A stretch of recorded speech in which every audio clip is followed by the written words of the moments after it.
मैं ये बता रहा था आज के सर्विस के मैटर में जैसे हम प्रश्न करते हैं कई बार, तो कौन कौन से हो गए ऐसा सोचें। तो सबसे पहले तो जॉब के लिए इंटरव्यू होगा, है ना। जॉब के लिए इंटरव्यू होगा। पहले तो हमने भाग्य में ये देख लिया कि व्यक्ति की जॉब करना रिटर्न है। रिटर्न, हाँ भाग्य में है कि नहीं सर, रिटर्न उसके होगा। बाद हम जॉब के इंटरव्यू देखेंगे। तो इंटरव्यू का भाव होता है तीसरा, क्योंकि तीसरा भाव कम्युनिकेशन का, बातचीत का। अब तीसरे भाव का उपस्वामी इंटरव्यू के समय ऐसे ग्रह के नक्षत्र में गोचर में हो जो 3, 6, 10, 11 या 3, 6, 11 या 3, 11 या केवल 11 भाव का सूचक ग्रह में चल रहा हो तो सिलेक्शन होगा। ऐसा बस एक नियम दिमाग में लाए। फिर चलिए इलेक्ट्रो सिलेक्शन हो गया। अब नौकरी ज्वाइन कब करेगा? कब? जब 2, 6, 10, 11 भाव, है ना, भाव एक्टिव हो। तो 2, 6, 11 भाव जिस किसी भी ग्रह के पास हो, या 2, 6, 11 या 6, 10 या 6, 11, जब कभी भी ऐसे ग्रहों के नक्षत्र में आ जाए जो यही भाव बताते हो तो जो है उसको नौकरी ज्वाइन करने को मिलेगी। लेकिन यदि 5 और 9 आ गया है तो देरी होगी, क्योंकि 5 और 9 भाव 10 और 6 के 12वें भाव होते। फिर व्यक्ति पूछता है चलो भाई नौकरी में प्रमोशन कब होगा? तो 2, 6, 11 भावों के जो उपस्वामी है इनके इन लोगों को 3, 11 के साथ 6, 10 या 6, 11 एक्टिव हो जाए तब वो नौकरी ज्वाइन करेगा। फिर नौकरी में प्रमोशन के लिए भी 2, 6, 10, 11 ही दशा भुक्ति या अंतर तक आ जाना चाहिए। मान ली दशा में भुक्ति में अंतर में नहीं तो अंतर में लाना पड़ेगा तभी, यानी अंतरा स्वामी को भी 2, 6, 10, 11 का या 2, 6, 11 का सूचक होना चाहिए। फिर कई बार पूछते हैं भाई जॉब में परिवर्तन तो जॉब में परिवर्तन के लिए भी दशा भुक्ति अंतर में आप देखिए, दशा तो लंबी चलती है, भुक्ति भी कभी लंबी चलती है। फिर भी भुक्ति और अंतरा को देखें, 2, 6, 10, 11 या 2, 6, 11 के साथ 1, 3, 5, 9 आ जाए तो कार्य क्षेत्र में नई जिम्मेदारी मिलती है, जॉब में परिवर्तन। फिर व्यक्ति पूछता है भाई ट्रांसफर कब होगा नौकरी में? तो ट्रांसफर के भाव जो है 3, 9, 12 जब कभी भी डीबीए में आ जाए या 3, 10, 12 ये भी होगा तो भी जो है व्यक्ति का ट्रांसफर हो जाएगा। फिर स्थायी नौकरी यानी कि ट्रांसफर की संभावना नहीं हो। अब मान लीजिए यदि उस वक्त प्रश्न के समय चौथे भाव का उप नक्षत्र स्वामी ऐसे ग्रह के नक्षत्र में गोचर कर रहा है जो 4 और 10 का सूचक है तो फिर उसका ट्रांसफर नहीं होगा, वहीं स्थान पे बना रहे। नौकरी में कई बार विदेश यात्रा भी होती, प्राइवेट सेक्टर की कंपनियां भेजती हैं।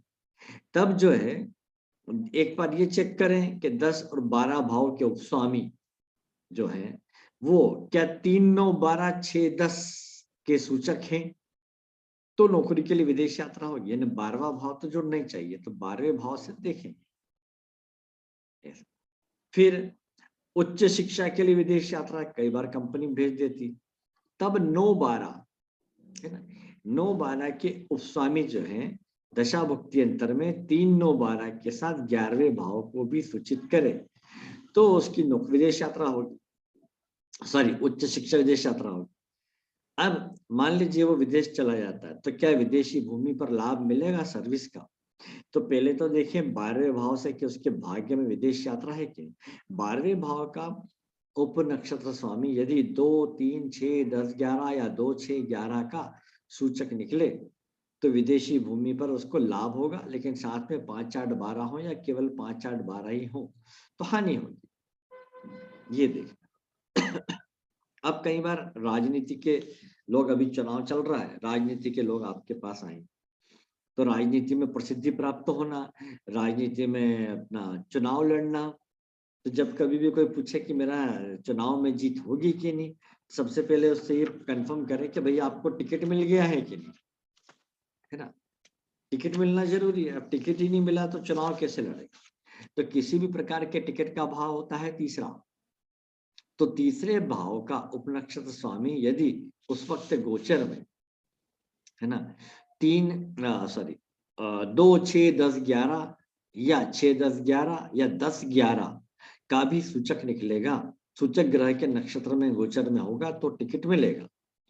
ठीक है। अब चुनाव में जीत के भाव, तो जीत जब चुनाव में कब होगी ये सोचें आप, है ना। तो 1, 6, 9, 10, 11, 1, 6, 9, 10, 11 छठा भाव या प्रतियोगिता का या नवम भाव को जोड़ना पड़ रहा है क्योंकि भाग्य का भी है, और साथ में 10, 11 को लिया है क्योंकि राजनीतिक पद का लाभ भी। अब चलिए चुनाव तो जीत गया, लेकिन अब उसको मंत्री पद मिलेगा कि नहीं, तो मंत्री पद के लिए क्या आएगा, हाउस ऑफ मिनिस्ट्री कौन सा है, हाउस ऑफ मिनिस्ट्री कौन सा भाव लेंगे, आपने नोट्स पढ़े हो तो उसमें होगा, याद है किसी को?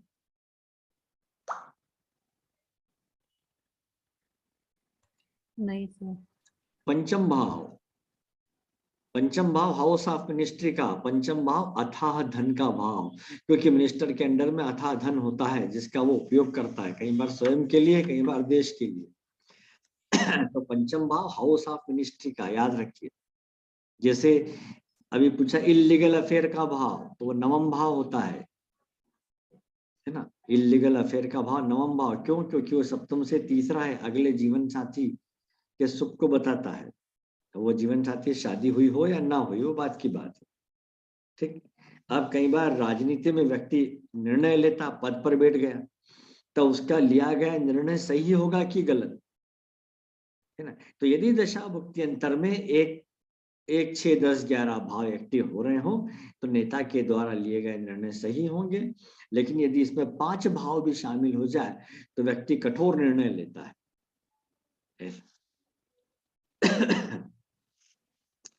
अब इसके बाद ज्यादातर क्वेश्चन में वही देख रहा हूँ जो भी आपको ज्यादातर पूछने में आते हैं। जैसे अभी बीमारी का खूब चल रहा है, बीमारी का क्या हो सकता है, तो छठा भाव जो है बीमारी का, छठे भाव का उपनक्षत्र स्वामी, है ना, तो आप गोचर में नोट कर सकते हैं कि वो किस ग्रह के नक्षत्र में चल रहा है। ठीक, तो उससे पता लग जाता है। जैसे कि ये गोचर में देखा और एक दिन पूर्व का, यानी कि ये डेली, ये बैक 18:40 हो गया बैक, तो मैं थोड़ा और पीछे ले जाता हूँ 2 तारीख की शाम को। तो मेरा छठे भाव का मेरा उपस्वामी जो है वो है गुरु, जो गोचर में राहु के नक्षत्र में चल रहा है, जो छठे भाव में बैठा है, और बुध के उप में है जो एक भाव का सबलाड है। तो बीमारी आई, है ना, मतलब कल मुझे थोड़ा, परसों रात से थोड़ा तकलीफ हो गई थी, गले में खराश वगैरह, और वो बुखार सर्दी सब हो गए एक साथ। ये तो गोचर से पता लग जाता है। तो फिर से एक्सप्लेन करिए। हाँ, छठे, जब कभी भी आप बीमार पड़े तो आप देखिए कि छठे भाव का उपस्वामी जो लग्न से संबंध रख रहा है क्या गोचर में, नक्षत्र स्तर पर या उपनक्षत्र स्तर पर, है ना। तो आपका गुरु था जिसका सब लॉर्ड मरकरी है, जो कि लग्न का भी सब लॉर्ड है, इसीलिए। इसलिए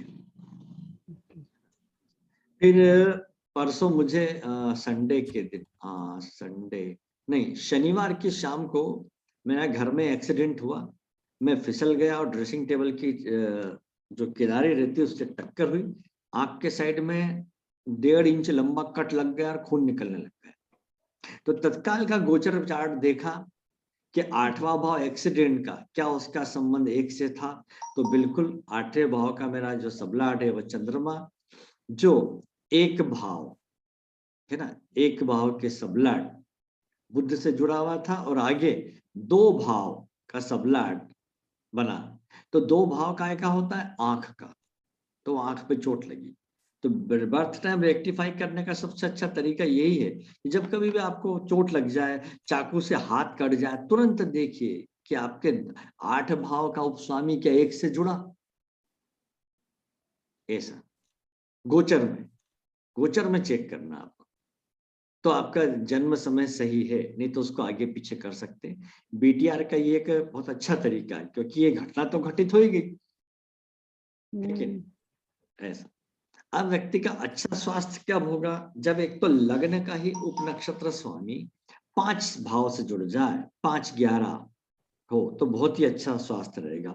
1, 5, 9, 11 हो तो भी सही रहेगा, लेकिन यदि वो 6, 8, 12 का ही हो, उपस्वामी हो, सूचक हो, तो उसको जीवन भर कोई न कोई बीमारी परेशान करती रहेगी, और दोनों मिक्स आ जाएंगे तो धूप छांव जैसी स्थिति स्वास्थ्य के मामले में बनी रहेगी। फिर लग्न का उपस्वामी यदि 1, 4, 6, 6, 8, 4, 6, 8 का ही सूचक निकले तो व्यक्ति हमेशा बीमार रहता है। राहु का 6ठे भाव में होना तो मैंने आपको बता ही रखा है, राहु 6ठे भाव में होगा तो विचित्र बीमारी आती, पता भी नहीं चलता, डॉक्टर भी नहीं देख पाता है ना। अब 6ठे भाव का उपनक्षत्र स्वामी जिसके पास कारकत्व में रोग, ऋण, शत्रु है, पालतू पशु है, उसके सामने लग्न आ जाए, यानी 6ठे भाव का उपनक्षत्र स्वामी गोचर में ऐसे ग्रह के नक्षत्र में हो जो 1 भाव का सूचक हो, तो छोटी मोटी बीमारी लगेगी, है ना। अब लग्न ही अगर केवल 6 से जुड़ा हुआ हो तो छोटी मोटी बीमारी कहेंगे।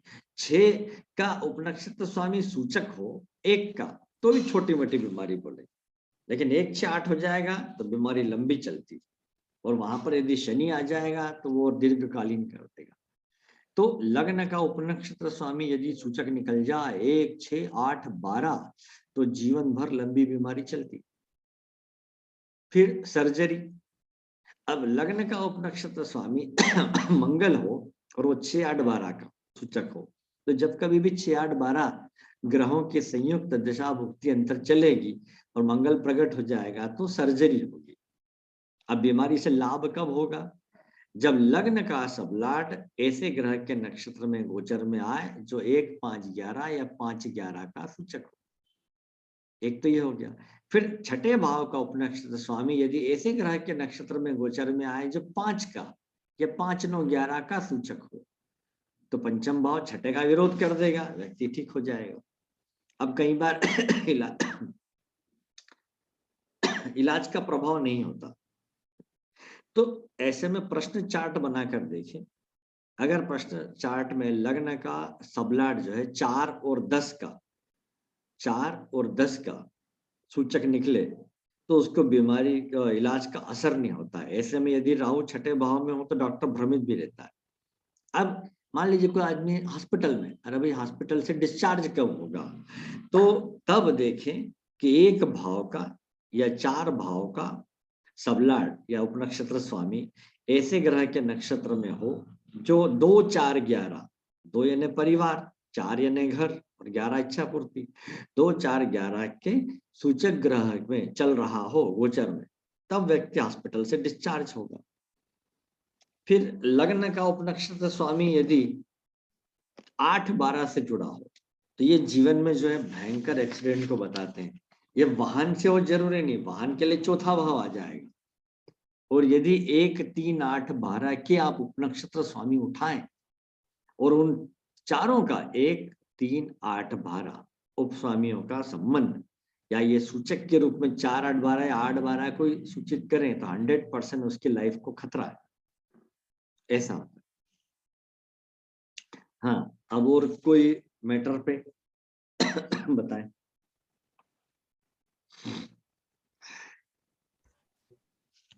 सर आपने बताया जॉब के लिए और इंटरव्यू के लिए, हाँ, जैसे अब पहले तो हम रिटर्न देंगे, रिटर्न में सिलेक्शन होगा कि नहीं होगा ये कैसे देखें? देखिए हर जगह तो रिटर्न नहीं होता है, और रिटर्न हुआ भी तो रिटर्न का भाव होता है 3रा, लेखन का भाव, अच्छा है ना।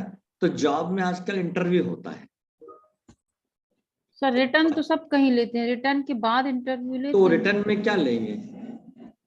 मैंने तो इधर कहीं देखा नहीं रिटर्न में कुछ पूछते हैं, वो तो इंटरव्यू में पता कर लेते हैं।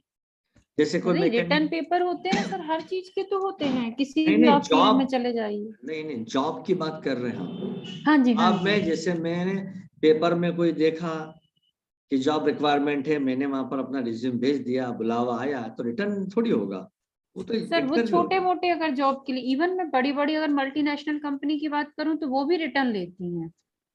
देखिए मैं खुद भी, इवन हायर पोस्ट पे भी लेती हैं, जैसे आप हाँ किसी हायर पोस्ट पे कुछ हो, आप फिर कुछ से जॉब चेंज कर रहे हैं तो वो आपका रिटर्न लेंगी।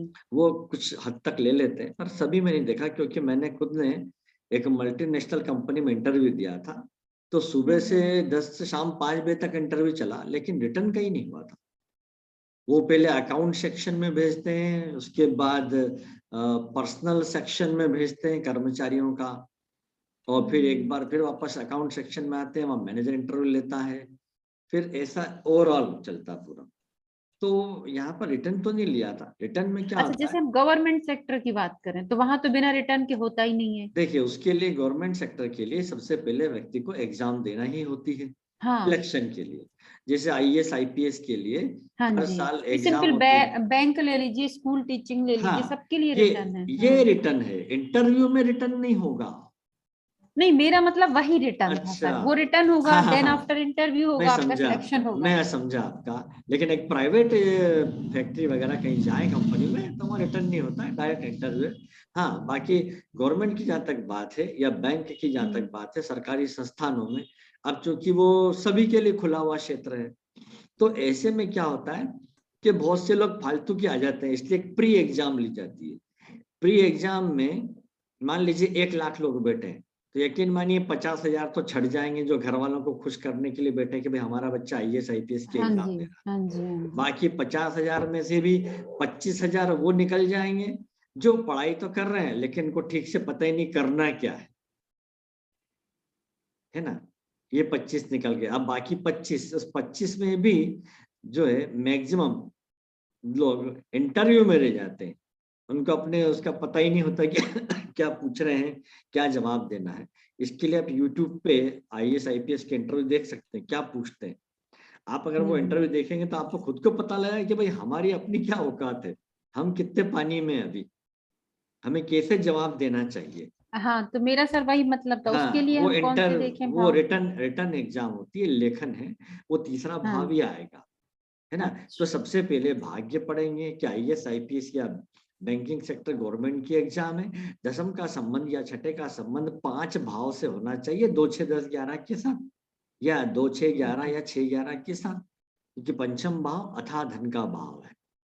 पंचम हम्म। भाव के बगैर सरकारी अधिकारी नहीं बनता व्यक्ति, हम्म। ऐसा देखने में आया है। 99% तो ये सही पाया गया, है ना। वो और उसके बाद जब इनका सिलेक्शन होता है तो पहले प्री एग्जाम में पास होते हैं, है ना, तो ये कचरा छट जाता है। और प्री के बाद हम्म। होती है मेन एग्जाम, उसमें और फालतू हम्म। लोग हट जाते हैं। और मेन हम्म। एग्जाम के बाद जो सिलेक्ट होते हैं उसमें इंटरव्यू के लिए बुलाया जाता है, फिर इंटरव्यू में हम्म। और सिलेक्ट हट जाते हैं। तो 1,800 1200 ऐसी पोस्ट निकलती है हर साल आईएएस हम्म। आईपीएस के लिए।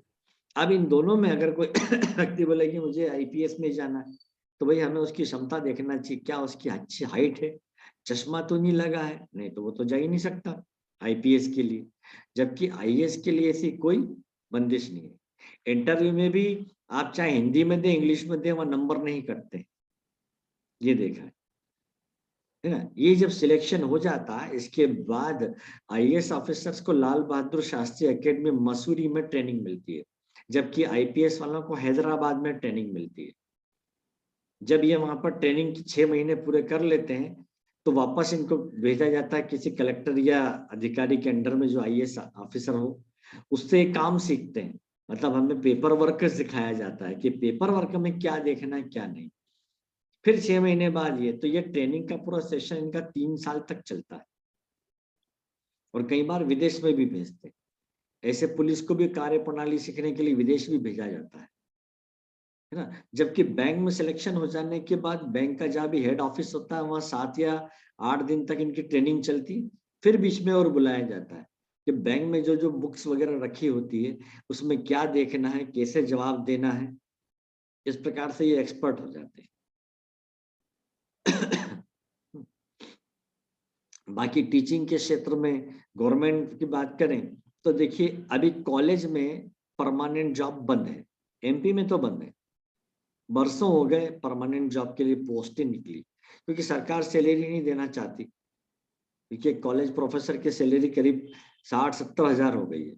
अब तो स्कूल लेवल पर 65,000 थे 5 साल के बाद, जो संविदा शाला शिक्षक में निकलते हैं, तो कॉलेज के प्रोफेसर की सैलरी 1 लाख से ऊपर होती है।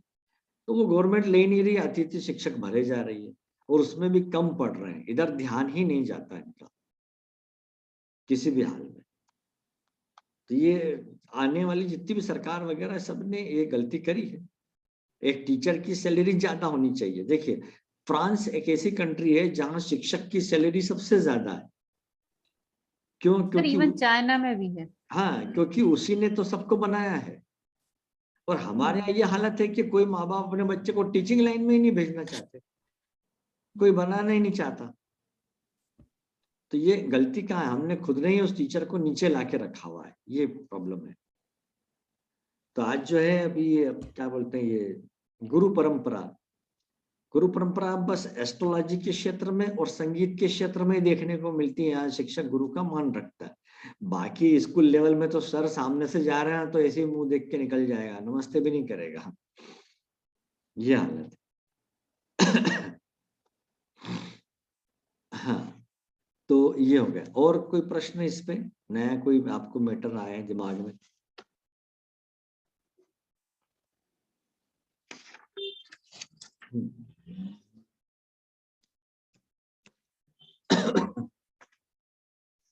विवाह के तो हम सभी तरह के कर ही चुके हैं, है ना, संतानों का भी देख चुके हैं, जी। है ना, ये सब मेरी बुक में भी ये लिखा हुआ है। जी। अब ये हाँ, ज्योतिषी बनने के लिए कई बार बोलते हैं एस्ट्रोलॉजी के क्षेत्र में सफल होंगे कि नहीं होंगे, है ना, ये भी पूछते हैं। तो सबसे पहले एक ज्योतिषी का कम्युनिकेशन का भाव, तीसरा भाव मजबूत होना चाहिए। उसको विचारों की अभिव्यक्ति करना आना चाहिए। स्टेज पे भाषण देना पड़ जाए तो कोई भी टॉपिक पे निरंतर बोल सके सही शब्दों में। अब मान लीजिए हम नहीं बोल पाते, अरे तो हम कांच के सामने प्रैक्टिस कर सकते हैं। मान लीजिए एक भाव उठा लिया आपने, टॉपिक ले लिया विवाह, आप विवाह के बारे में कृष्णमूर्ति पद्धति से क्या क्या बोल सकते